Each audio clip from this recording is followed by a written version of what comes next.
ಇನ್ನು ಕುಂಭರಾಶಿಯವರಿಗೆ ಈ ಒಂದು ಸಮಯ ತಕ್ಕಂಥದ್ದು ತುಂಬಾ ಕಷ್ಟಕರವಾಗಿ ಆಗಸ್ಟ್ ತಿಂಗಳಿನಲ್ಲಿ ಇರ್ತಕ್ಕಂಥದ್ದು. ಮನುಷ್ಯನಿಗೆ ಶಾಂತಿ ತುಂಬಾ ಮುಖ್ಯ. ಅಂಥ ಶಾಂತಿಗೆ ಧಕ್ಕೆಯಾಗುವ ಸಾಧ್ಯತೆ ಇರ್ತಕ್ಕಂಥದ್ದು. ಯಾವ ಕೆಲಸಕ್ಕೆ ಕೈ ಹಾಕಿದರೂ ಕೂಡ ಅದು ಆಗದೇನೆ ಇರತಕ್ಕಂತಹ ಸಮಸ್ಯೆ ಇವು. ಬರೀ ಸುಮ್ಮನೆ ಹಣ ಹೇಳ್ತಕ್ಕಂಥದ್ದು ಖರ್ಚಾಗ್ತದೆ.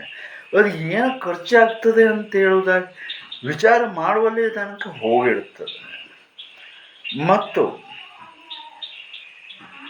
ಕೆಲವೊಂದು ಅನಾವಶ್ಯಕವಾದಂತಹ ಸುತ್ತಾಟ ಆಗಿರ್ಬೋದು, ಅನಾವಶ್ಯಕವಾಗಿ ಓಡಾಟಗಳಾಗಿರ್ಬೋದು, ಅನಂತರದಲ್ಲಿ ಕೆಲವೆಲ್ಲ ಅವಶ್ಯಕವಿಲ್ಲದೆ ಖರೀದಿಯನ್ನು ಮಾಡ್ತಕ್ಕಂಥದ್ದಾಗಿರ್ಬೋದು, ಜೊತೆಯಲ್ಲಿ ವ್ಯಾಪಾರಗಳನ್ನು ಮಾಡ್ತಕ್ಕಂಥ ವ್ಯಕ್ತಿಗಳಿಗೂ ಕೂಡ ಆ ವ್ಯಾಪಾರದಲ್ಲೂ ಕೂಡ ನಷ್ಟಾದಿಗಳು ಉಂಟಾಗ್ತಕ್ಕಂಥದ್ದು, ಸಾಲ ಸಂಬಂಧಾದಿಗಳು ಎದುರಾಗುವ ಸಾಧ್ಯತೆ ಇರತಕ್ಕಂಥದ್ದು.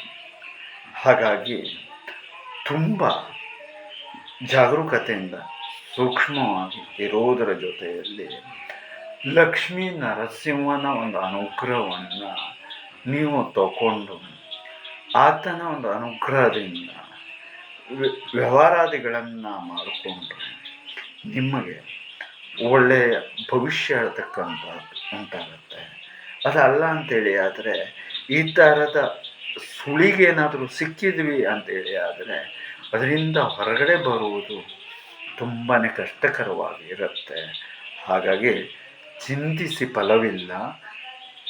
ಲಕ್ಷ್ಮೀ ನರಸಿಂಹನ ಅನುಗ್ರಹವನ್ನು ಪಡ್ಕೊಳ್ಳಿ, ಒಳ್ಳೆಯದನ್ನು ಮಾಡಿ.